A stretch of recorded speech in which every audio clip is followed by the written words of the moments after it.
बहुत बार हमने ये चीज़ सुनी है कि ये जो भूत प्रेत आत्मा वाली बात होती है ना, तो ये अधिकतर वो लोग करते हैं जो कि थोड़े कम पढ़े लिखे होते हैं या जहाँ पर पढ़ाई अच्छे से नहीं पहुँची है, साइंस को लोग ज़्यादा नहीं समझते हैं और अंधविश्वास पर ज़्यादा फोकस रखते हैं।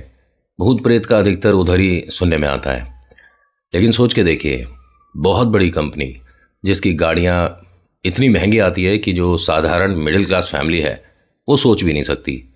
उसके टायर खरीदने भी हम लोगों के बस की बात नहीं है। मतलब हम लोगों में मैं आपको नहीं काउंट कर रहा, अपने लिए बोल रहा हूँ कि हमारे बस की भी बात नहीं है इतनी महंगी गाड़ियाँ। बड़े बड़े यूट्यूबर भी खरीद लेते हैं, वो ऐसी बात नहीं है कि नहीं खरीदते, लेकिन वो भी यूज्ड कार खरीदते हैं जिसे नई बताकर दिखा दिया जाता है। वो तो दुनिया जानती है यार, किराए पर 3-4 महीने के लिए मिल जाती है और फिर एक्सचेंज हो जाती है। नमस्कार, हर हर महादेव, जय भोलेनाथ। आपका स्वागत है आपके खुद के यूट्यूब चैनल पर जिसका नाम है चाचा का रेडियो। मेरा नाम नितिन है। यहाँ से हम vlog, article, movie reviews discuss करते हैं। आज का जो आर्टिकल है ये एक बहुत बड़ी कंपनी के कार ओनर के बारे में है। ये विदेश की एक कंपनी है और इन्होंने ये कहा था कि मैं शुरुआत में ये सब कुछ ऐसा समझ रहा था कि मेरे मन का वहम है, ये सब कुछ नहीं होता। एग्जाम्पल के तौर पर आप कोई भी गाड़ी की कंपनी अपने दिमाग में सोच लीजिए जो कि बहुत महंगी है, बहुत ज़्यादा महंगी। इन्होंने जब शुरुआत करी थी तो यहाँ कंपनी को शुरू हुए तकरीबन 2 साल के आसपास हो चुका था। 2 साल में इनकी गाड़ियाँ जो बिक रही थी वो अच्छी खासी मतलब एक अमाउंट पे बिक रही थी। जो ये चाहते हैं कि 5 गाड़ी महीने की बिकें तो 5 बिक रही थी, प्रॉब्लम कोई नहीं हो रही थी। लेकिन एक गाड़ी ऐसी थी जो कि कंपनी से तीसरे या चौथे नंबर पर बनी थी, वो नहीं बिक रही थी। कहते हैं कि 2 साल हो गया, 2 साल में हर कोई आकर उस कार को मना करके चल दे। मतलब इंतज़ार करने को राजी हैं कि ठीक है 6 महीने बाद मिलेगी, हम 6 महीने का वेट करेंगे। लेकिन एक गाड़ी ऐसी थी जिसे लोग आते थे, देखते थे, बैठते थे, पसंद करते थे, लेकिन कहते थे कि इसी में दूसरा मॉडल दे देना। मतलब इस कलर की, मतलब आपको ये लगेगा कि हो सकता है उसमें कोई इशू हो, कोई प्रॉब्लम हो। कुछ नहीं, कोई प्रॉब्लम नहीं। वो एक वाइट कलर की गाड़ी थी और उन्हें दूसरों को जो पसंद आती थी वो वाइट ही पसंद आती थी, लेकिन ये नहीं दूसरी दो। अब भाई आदमी इतना पैसा खर्च कर रहा है तो वो उसकी बात को अहमियत देते थे कि चलिए ठीक है, हम आपको दूसरी गाड़ी करा देंगे। तो यहाँ पर सबसे पहले जो एक अजीब भूत प्रेत वाला इंसिडेंट हुआ वो क्या था। इनकी वर्कशॉप में बताते हैं कि 3 दिन का ऑफ था, कुछ काम चल रहा था, नीचे फ्लोर वगैरह बनाया जा रहा था। तो अधिकतर सामान को शिफ्ट करा हुआ था। सारा सामान कह सकते हैं कि बाहर की तरफ रखा हुआ था। अंदर पूरा जो वर्क स्टेशन था जहाँ पर ये काम होता था गाड़ियों का, वहाँ नीचे एक फ्लोर बन रहा था। और पहले वाले फ्लोर से लोगों को ये शिकायत थी कि इस पर स्लिप ज़्यादा हो रहे थे, लोग काम कर रहे थे तो थोड़ा स्लिपरी हो गया था। उसे ठीक कराने के लिए कंपनी के मालिक ने 3 दिन का ऑफ लिया और यहाँ पर बहुत सारे लोगों को काम पर लगा दिया कि 3 दिन के अंदर इस जगह को एकदम प्रॉपर ऐसा बनाना है कि लोग स्लिप ना हो, प्रॉब्लम नहीं आनी चाहिए। इन्होंने कहा ठीक है। तो ये फ्लोर बनाने के लिए इन्हें पुराना फ्लोर जो था वो तोड़ना पड़ रहा था। इन्होंने जब तोड़ना शुरू करा तो कहते हैं यहाँ पर जो लोग काम करने आए थे, तकरीबन 20-25 लोग थे, उन सभी ने काम रोक दिया एकदम से। मालिक को फ़ोन करा गया कि कोई यहाँ पर काम नहीं कर रहा है और सब कह रहे हैं कि आपको बुलाओ तभी आगे काम हो पाएगा। उसने कहा मुझे आने में 2-3 घंटे लगेंगे, इनसे कहिए कि टाइम क्यों ख़राब कर रहे हैं। मेरे लिए टाइम की बहुत वैल्यू है। 3 दिन में मुझे सेटअप पूरा दोबारा से तैयार चाहिए, हमें गाड़ियों की आगे डिलीवरी देनी है, ये ऐसे काम नहीं होता। क्या बात करनी है मुझसे, फ़ोन पे बात करा दो। उन्होंने कहा नहीं, फ़ोन पे नहीं करा सकते, हम आपको कुछ दिखाएंगे। उसने कहा चलिए ठीक है। उसने अपने सारे काम छोड़कर यहाँ पर आना उचित समझा। कंपनी का मालिक आया और कहता है कि बताइए क्या प्रॉब्लम है, क्यों काम नहीं कर रहे। उन्होंने बताया कि हमने 4-5 जगह से इस फर्श को तोड़ने की जब शुरुआत करी है तो इसके अंदर से कुछ निकल रहा है। पहले आपको इस जगह कुछ कराना चाहिए, किसी फादर को बुलाइए, किसी जो गॉड को जानते हैं या जो भूत प्रेत को जानते हैं उन्हें बुलाइए।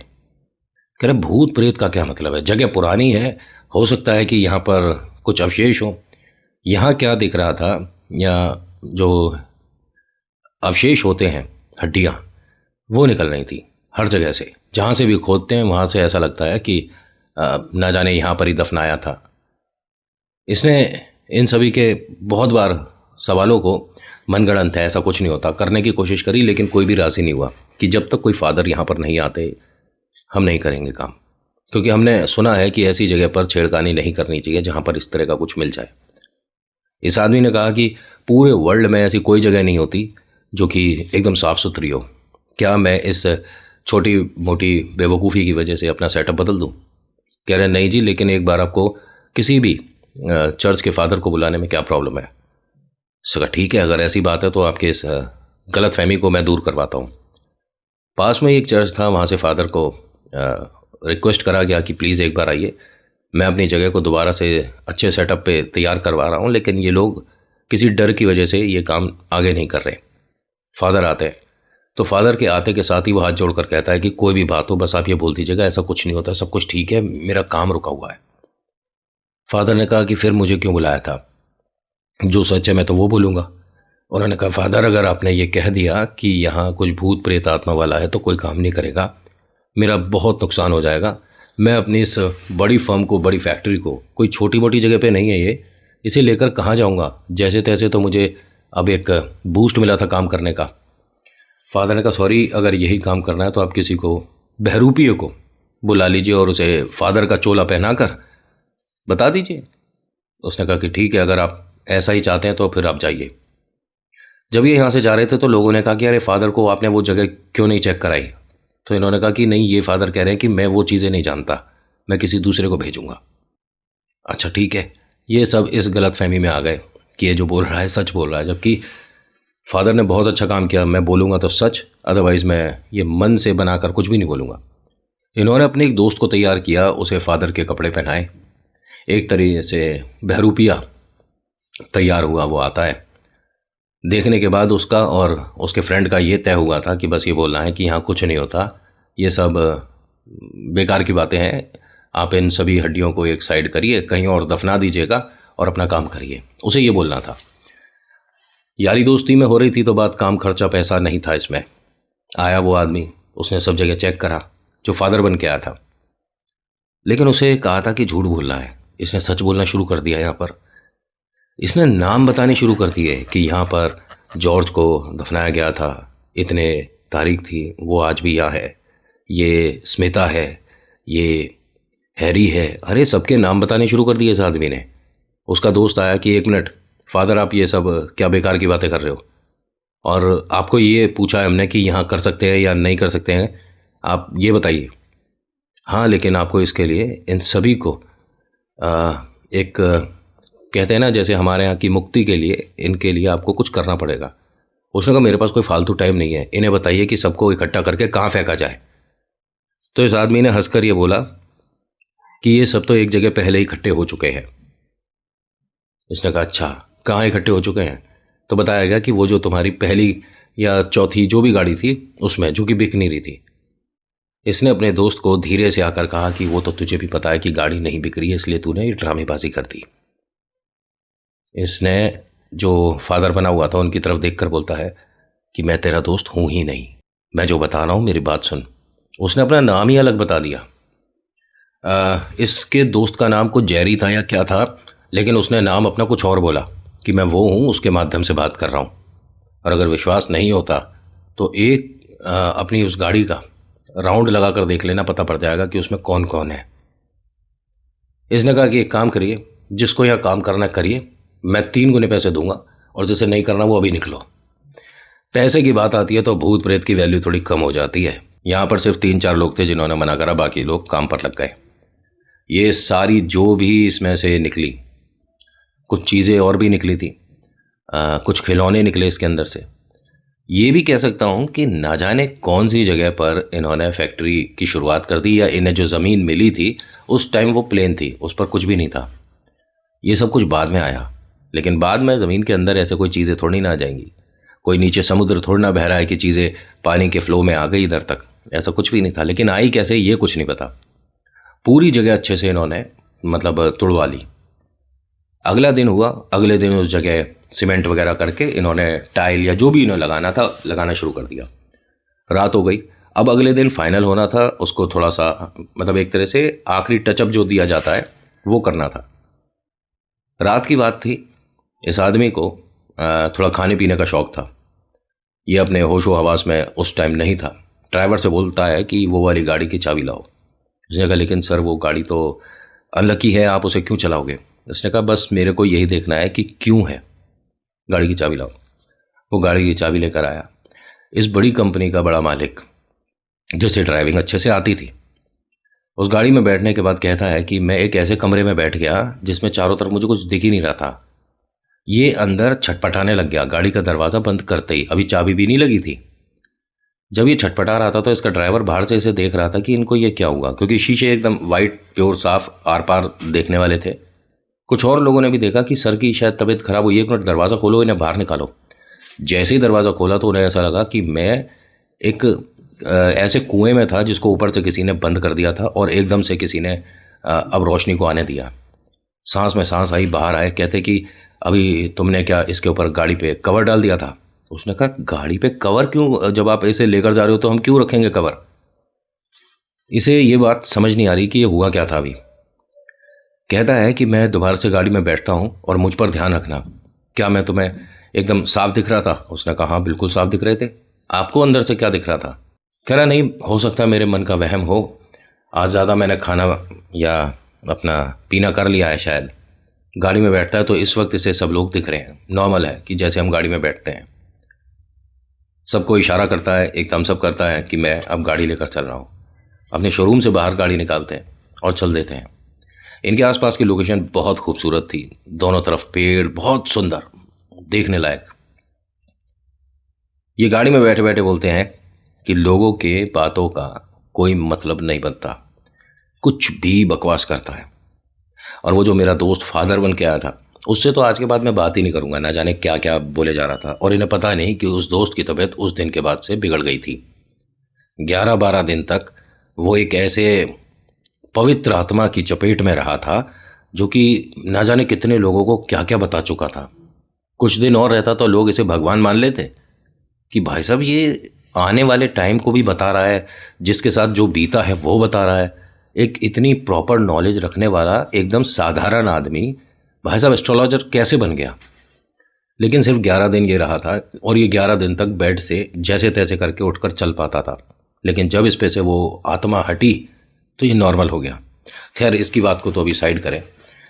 ये जो भाई साहब हैं कंपनी के मालिक, इन्हें आवाज़ आई कि जैसे कि किसी चीज़ को इन्होंने हिट किया है या किसी चीज़ के ऊपर से एकदम से निकल गया, जैसे स्पीड ब्रेकर जो कि इन्होंने नहीं देखा ध्यान से। गाड़ी एकदम उस वक्त बंद पड़ गई।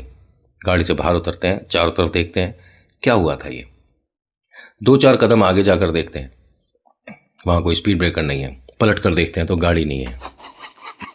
अब बेचैनी बढ़ गई कि यहाँ इस पूरी रोड पर कोई भी नहीं था, ना मेरे आगे ट्रैफिक चल रहा है ना पीछे। और ये थोड़ा ऑड टाइम था, काफ़ी अंधेरी रात थी।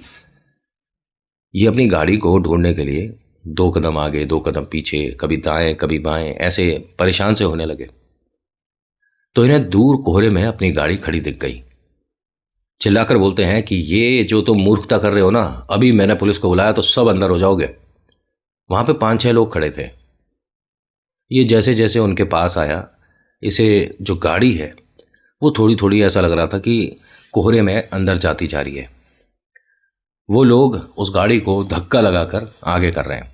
इसने भागना शुरू करा। कोहरे में गाड़ी बिल्कुल गायब हो गई और इसने भागना बहुत तेज कर दिया, जितना तेज ये उस वक्त अपने होश में भाग सकता था। इसने भागना शुरू करा, तभी इसकी गाड़ी का हॉर्न बजा। इसने पलट कर देखा तो पीछे बिल्कुल नज़दीक इसके पास में गाड़ी खड़ी है। उसे देखते ही डर गया। गाड़ी को छूकर देखा पहले कि मेरी आंखों का भ्रम है या सच है। सच था। इसने चारों तरफ से पहले गाड़ी चेक करी। इसे समझ नहीं आया कि ये जो अभी हुआ है ये मैं किसी को बताऊंगा तो क्या कोई मेरी बात मानेगा। गाड़ी का दरवाज़ा खोलने की कोशिश करता है। एक तरफ का दरवाज़ा नहीं खुला, दूसरी तरफ का नहीं खुला, तीसरी तरफ का दरवाज़ा अपने आप खुला हुआ था थोड़ा सा। अब उसी से ये अंदर जैसे तैसे करके ड्राइविंग सीट पर पहुंचा। पहुंचने के बाद इसे 100% महसूस है कि मेरे दोनों कंधों पर किसी इंसान के हाथ थे। तो इसे लगा कि मुझसे पैसे, पर्स और मेरा फ़ोन मांग लिया जाएगा, है ना। उसे ऐसा ही लगा कि कोई गलत आदमी गाड़ी में बैठ गया है। एक इसे ये भी बात ध्यान होनी चाहिए कि जब मैं पीछे वाले दरवाजे से ड्राइविंग सीट पर आया हूँ तो कोई नहीं था, एकदम से कौन आ गया। इसने डरते डरते बोला कि मेरे पास कुछ नहीं है, तुम क्या चाहते हो। बदली हुई अजीब सी आवाज़ में किसी ने कुछ बोला, जिन बातों का मतलब ये समझ नहीं पा रहा था। दाएं दीवार के पास जो है पता नहीं क्या क्या बोला जा रहा था। इसने कहा मैं आपकी बात समझ नहीं पा रहा हूँ, जो भी कह रहे हो मुझे साफ साफ बताओ। इसने एक बड़े से ना बॉक्स में वो सभी जो अवशेष थे वो रखे थे, जो हड्डियाँ, खिलौने, सामान, जो भी सामान उसमें से निकल रहा था, गंदगी जो भी निकल रही थी, उन सभी को एक बड़े बक्से में रखा था। इससे कहा गया कि एक आपको बड़े कब्रिस्तान में ये सब कुछ दफनाना है, प्रॉपर विधि विधान के साथ।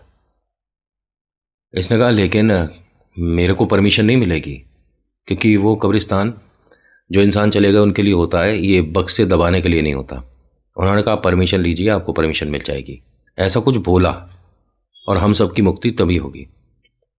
और हाँ, अगर अपना भविष्य अच्छा चाहते हो तो जिस गाड़ी में हम तुमसे बात कर रहे हैं ये गाड़ी किसी को भी बेचना मत। इस तरह से कुछ बताया। उस आदमी ने, मतलब ये मानिए कि मैंने कहा ना कि ये खाया पिया हुआ था, थोड़ा सा अपने पूरे सेंस में नहीं था, लेकिन इस वक्त से एक एक बात सच और समझ आ रही थी।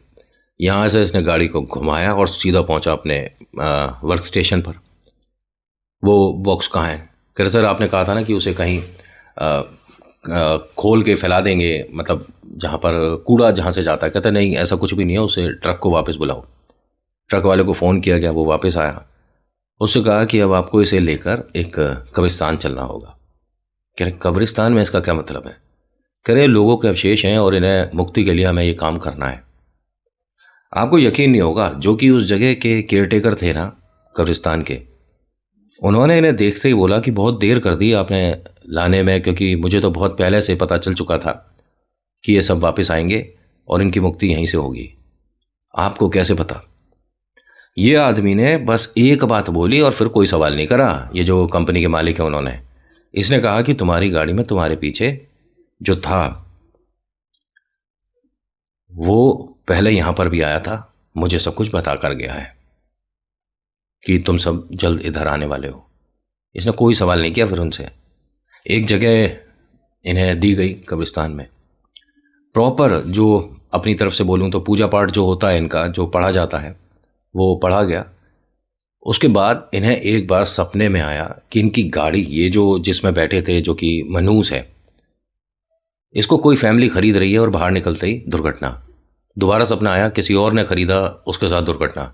इनके मन में वहम बैठ गया कि ये गाड़ी ठीक नहीं है।